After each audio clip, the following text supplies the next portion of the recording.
Morning বন্ধুরা, কেমন আছো তোমরা সবাই? আশা করি সবাই খুব ভালো আছো। আমার আরও একটি নতুন ব্লগে তোমাদের সবাইকে স্বাগত। আজ মঙ্গলবার, তো সকাল সকাল সমস্ত কাজকর্ম সেরে নিয়ে স্নান কমপ্লিট করে পুজো কমপ্লিট করে চলে গিয়েছিলাম বাজার থেকেও ঘুরে চলে এসেছি। কিছু মুদিখানা জিনিস নিয়ে এসেছি আর কিছু কাঁচা আর কি শাক সবজি এগুলো নিয়ে এসেছি। মানে কাঁচা বাজার তার সাথে মুদিখানা দুটোই আর কি একেবারে নিয়ে চলে এসেছি। ওই এখন রাতের দিকে বরের যেহেতু একটু বাড়ি ঢুকতে লেট হয়, তো সেই জন্য ও সকাল দিকেই বলে যে আমি না হয় তোমাকে মুদিখানাগুলো তুলে দেবো। তো সেটাই আর কি করেছি। আর যে বরকে চিনির কৌটোটা এগিয়ে দিলাম, ও নিচে আর কি একটা পাতিলেবু ছিল সেটা দিয়ে শরবত বানাচ্ছে, আর আমি ওপরে দেখো দুধটা দিয়ে গিয়েছিল, দুধ বসিয়ে দিলাম। আর একদিকে পাস্তা সেদ্ধ করতে বসালাম। মানে আর একদিন পাস্তা নিয়ে এসেছিলাম, দুটি করেছিলাম আর দুটি রয়ে গেছে, তো ভাবলাম যে আজকে না হয় বরকে করে দিই। সেরকম কিছু আর কি জলখাবারে করার মতো নেই, তো একটু ঘুরিয়ে ফিরিয়ে করলে পরে না খাবার দাবার তো ভালো লাগে না। তো প্রত্যেক দিনই পাস্তা ধরো বা প্রত্যেক দিন চাউমিন, প্রত্যেক দিনই আলু চচ্চড়ি মুড়ি রুটি এগুলো না ভালো লাগে না। তো একটু আধটু একদিন পাস্তা, একদিন রুটি মুড়ি আলু চচ্চড়ি এইগুলো মানে ঘুরিয়ে ফিরিয়ে করে খেতে না ভালো লাগে। তো সেই হিসেবে যতটা পারি চেষ্টা করি একটু চেঞ্জ করে করে করার জলখাবারটা। আর পাউরুটিটা খেলে না গ্যাস যদি হয়, যেহেতু বর বাইরে আর কি কাজে বেরোই এই রোদের মধ্যে, আর আমাদের এখানে তো তীব্র গরম, সেই জন্য যতটা পারি চেষ্টা করি না যে পাউরুটিটা মানে গ্যাসের জিনিসগুলো যেগুলো খেলে গ্যাস অম্বল হবে সেগুলো নাই খাওয়ার। তো যাই হোক, তবু মাঝে মধ্যে খেতে মন হয় তো করি। তো যাই হোক, দেখলে সমস্ত ঢালাঢালি হয়ে গেছে, আর এবার আর কি শরবতটাও রেডি হয়ে গেছে। শরবতটা চলো আগে খাই। এত গরমের মধ্যে যদি এরকম ঠান্ডা ঠান্ডা শরবত পাওয়া যায়, মানে লেবু নুন আর চিনি দিয়ে বানিয়েছে আর কি, বড়ি বানালো, বসে বসে বানাচ্ছিল, ওকে আর দেখাচ্ছি না। তো বাজার থেকে ঘুরে এলাম, ঘুরে এসে নিয়ে এই ঠান্ডা ঠান্ডা একদম এই শরবতটা যেন অমৃতর মতো লাগছে। মনে হচ্ছে না যেন কোনো খাবার খাই, মানে সারাদিন শুধু এই শরবত ঠান্ডা জল এগুলোই খাই। এত গরম না, মানে বাইরেতে মনে হচ্ছে যেন সেই সেদ্ধ হয়ে যাওয়ার জোগাড়। আমার মুখটা দেখলেই বুঝতে পারবে। এই মাত্র মুখটা ধুয়ে এলাম বাজার থেকে এসে নিয়ে, আর আমার অবস্থা দেখো পুরো একদম চকচক করছে ঘামেতে।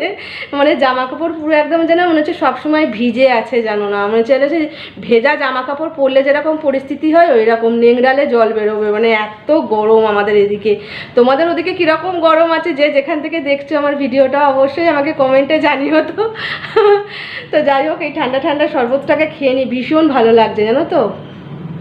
মানে পাতি লেবু দিয়েছে, একটা গোটা পাতি লেবু দেওয়া করিয়েছি, আর হচ্ছে বিট নুন দিয়েছে আর চিনি দিয়ে দারুণ লাগে শরবতটা খেতে। এর মধ্যে যদি আবার একটু জলজিরা পড়তো না তাহলে ও আরও লাগতো দারুণ।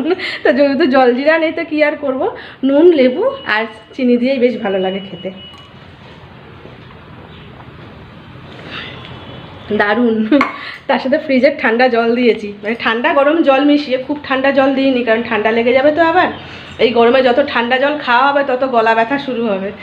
তো যাই হোক, ঠান্ডা গরম জল মিশিয়ে আর কি খাচ্ছি। একদম প্লেন জল খাওয়া যাচ্ছে না, বাইরের জল প্রচণ্ড গরম, মনে হচ্ছে না সেই গলা জিভ যেন ছ্যাঁকা লেগে যাবে গরম জল খাওয়ার মতন পরিস্থিতি। এটা খেয়ে নিয়ে কাজে লাগি।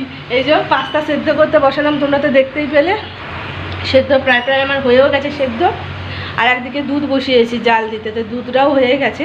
পাস্তার সরঞ্জামগুলো এবার রেডি করি, আলু পেঁয়াজ টমেটো কাঁচা লঙ্কা এগুলো প্লেনই পাস্তাটা করব। আমার বর খেতে খুব পছন্দ করে আর কি পাস্তাটা, এরকমভাবে পাস্তা খেতে। তো ঝটপট করে করি, তারপরে এবার দুপুরে রান্না বান্না করব। তো চলো তোমরা দেখতে থাকো। তো এই যে বেশ কিছুক্ষণ পর বর এখন খাওয়া দাওয়া করে বেরিয়েও গেছে, আর আমিও আমার কাজে লেগে পড়েছি। তো জলখাবার খেয়ে যে বাসনগুলো হয়েছিল সেগুলো বরকে বললাম বেশি নেই নামাও, কুয়া পাড়ে না আর যেতে ভালো লাগছে না। মানে ওপরটাই প্লাস্টিক দিয়ে দিলেও কুয়া পাড়টাতে যেন চারপাশ থেকে যেন হচ্ছে এত তাত আসছে না, মানে বসে নিয়ে যে কিছু কাজ করব, কাচাকুচি বলো বা বাসন মাঝামাঝি, যেন মন হচ্ছে না যে কুয়োপাড়ের দিকে যায়, কিন্তু তাও অগত্যায় যেতে হয়, কিছু করার নেই। আমাদের এদিকে বরাবরই প্রচুর গরম পড়ে। তো যাই হোক, দেখলে বাসনটা মেজে নিয়ে বাসনগুলো এই যে ধুয়ে নিচ্ছি। তারপরে আর কি মাছ আছে, মাছ নিয়ে এসেছি, সেই মাছটা আর কি এখানেই ভাবছি ধুয়ে নেবো। মানে গরমে যেন ঝালাফালা লাগছে গো, মানে মুখ কপাল মানে গায়ের চামড়াগুলো যেন জ্বালা করছে। তাই ভাবছি যদি এখনই এরকম অবস্থা হয়, না জানি পরে যে কি হবে সে আমি নিজেই জানি না। সেটা ভেবেই যেন আরও আমার আতঙ্ক লাগছে যে গরমে যে কি হবে কে জানে বাবা। তার মধ্যে আমাদের এখানে তো লাইট অফ হয়, তোমরা তো জানোই কতক্ষণ অবধি লাইট থাকে না। তো সেই জন্যই একটা বিরাট চিন্তার যেন বিষয় হয়ে যাচ্ছে। মানে এবারে শুনছি নাকি খুব গরম পড়বে জানো তো।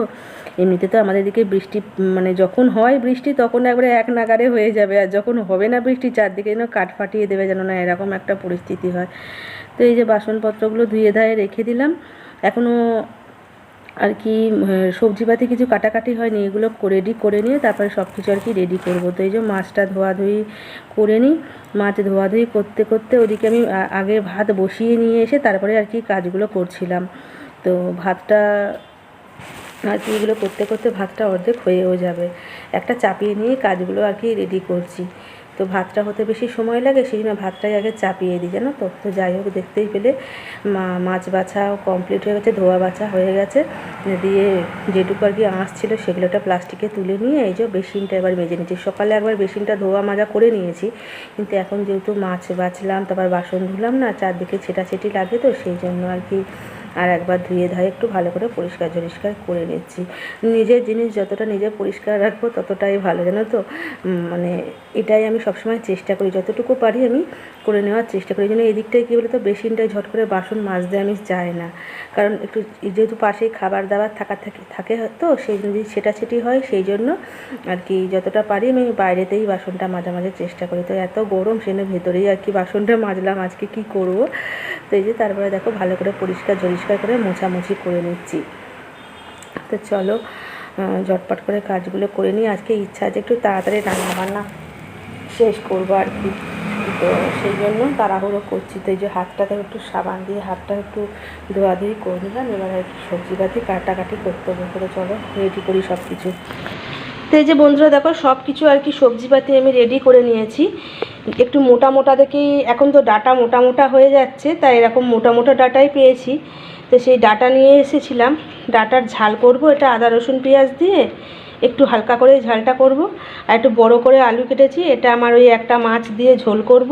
আর আমার বরের তো মাছ ভাজা থাকে তোমরা জানোই। আর এই যে বরকে দেবো আলু ভেজে। আর এখানে করেছি হচ্ছে মশলায় ডাটা আর মাছের ঝোলের জন্য মশলা আর কি এটা বাটতে হবে। এখানে দুখানা টমেটো দিয়েছি, একটা ছোট্ট পেঁয়াজ, একটু আদা রসুন আর কাঁচা লঙ্কা, এটা মিক্সিতে বাটবো। আর এখানে এই যে বেশ কিছুটা ঢ্যাঁড়স দেখো আমি কেটে নিয়েছি, এটা ঢ্যাঁড়স ভাজবো। কড়াই বসিয়ে দিয়েছি, পাস্তার কড়াইটায় যেহেতু তেল মতো আছে, এই কড়াইটাতেই আর কি রান্না করব। তো কড়াইটা গরম হোক, তেল দেবো। আর এদিকে আমার ভাতও প্রায় এসছে, ভাত বসিয়ে দিয়ে এই কাজগুলো করছিলাম, তো সেই জন্য ভাতটা আমার প্রায় হয়েই গেছে। এবার ভাতটা একটু ঠান্ডা জল দিয়ে দিই, এই জলটা একটু গরম হোক তারপরে নামিয়ে নেব।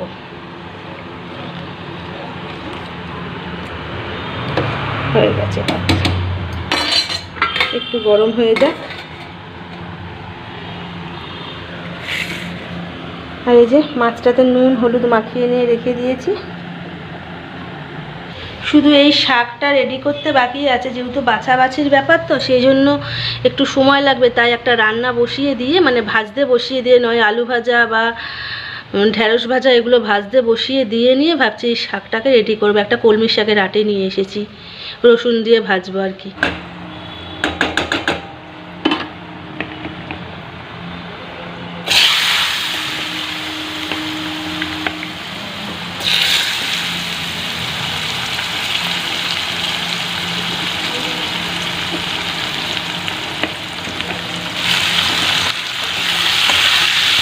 এই যে আলুটাই প্রথমে ভাজতে দিয়ে দিলাম, আর সাইডগুলো দেখো কীরকম কালচে হয়ে গেল। পাস্তা যেহেতু ছিল কড়াইটা সেই জন্য, থাক কোনো ব্যাপার নয়, যেহেতু তেলের কড়া ছিল তো সেই জন্যই আরও করলাম।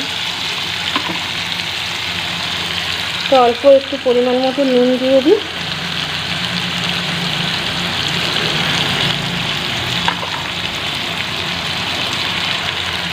সামান্য একটু লঙ্কা গুঁড়ো ছিটিয়ে দিলে খেতে ভালো লাগে, ঝাল ঝাল আলু ভাজা।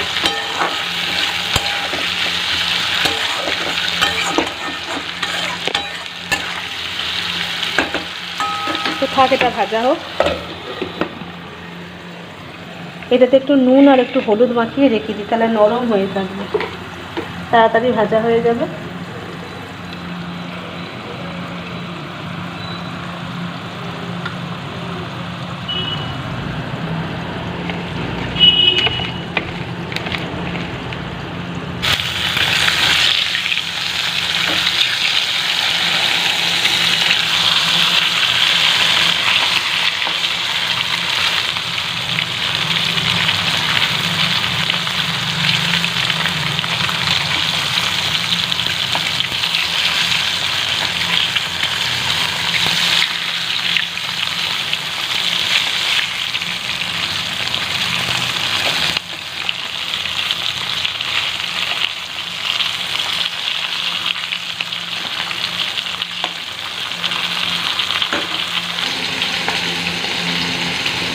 যে বন্ধুরা বেশ কিছুক্ষণ পর আমার রান্না বান্না সব কিছু কমপ্লিট। আর রান্না বান্না কমপ্লিট করে নিয়ে যে বাসনগুলো আর কি বেরিয়েছিল, কড়াই, গ্যাসের ঝিক ঝাক যেগুলো ছিল সব কিছু মেজে ধুয়ে নিয়ে চলে এলাম। কারণ হচ্ছে বরের আসতে দেরি হচ্ছে, সেই জন্য এই কাজগুলো আমি না রেডি করে নিচ্ছি। আর নালে এসে না ও শুতে পারবে না যদি আমি আবার এই কাজগুলো ফেলে রেখে দিই। আমি যতক্ষণ এই কাজগুলো করব ও জেগে বসে থাকবে। তো যাই হোক, দেখো তোমাদের খাবারগুলো দেখিয়ে দিই। এই যে ভাতটা এখনও ভালো গরম আছে। আর করেছি আমার 1 পিস মাছ দিয়ে এই যে আলু দিয়ে ঝোল করেছি। আর এখানে এই যে মোটা মোটা সজনে ডাঁটা যেটা আমাদের দেখালাম তখন সেটা দিয়ে ঝাল করেছি। আর এই যে মাছ ভাজা আমার বরের জন্য আছে, ঢেঁড়স ভাজা, আলু ভাজা, আর কলমির শাক ভাজা রসুন ফোড়ন দিয়ে। এই দিয়ে আর কি খাওয়া দাওয়া হবে। আর ওভেনটা এখনও মুছিনি, ওভেনটা এখনও গরম আছে, পরে ঠান্ডা হলে আর কি মুছবো। তারপরে এই যে আমার বড় চলে এসেছে, তোমাদের সাথে কথা বলতে বলতে আমার বড় চলে এসেছে। দেখো বরকে থালা সাজিয়ে দিয়েছি খাবার আর কি। তো আমার বর দেখে নিয়ে বলছে, বাপরে আজকে কত কিছু রান্না হয়েছে গো। তো যাই হোক, ওকে খেতে দিয়ে দিয়েছি। আমিও আর কি ওর সাথেই বসবো। আমারটা এখনও আর কি বাড়িনি, এবার বাড়বো। ওকে আগে দিয়ে দিলাম, তারপর আমারটাও বাড়বো। এই যে চলো বন্ধুরা, আজকে এই পর্যন্ত। সবাই খুব ভালো থেকো, সবাইকে টাটা।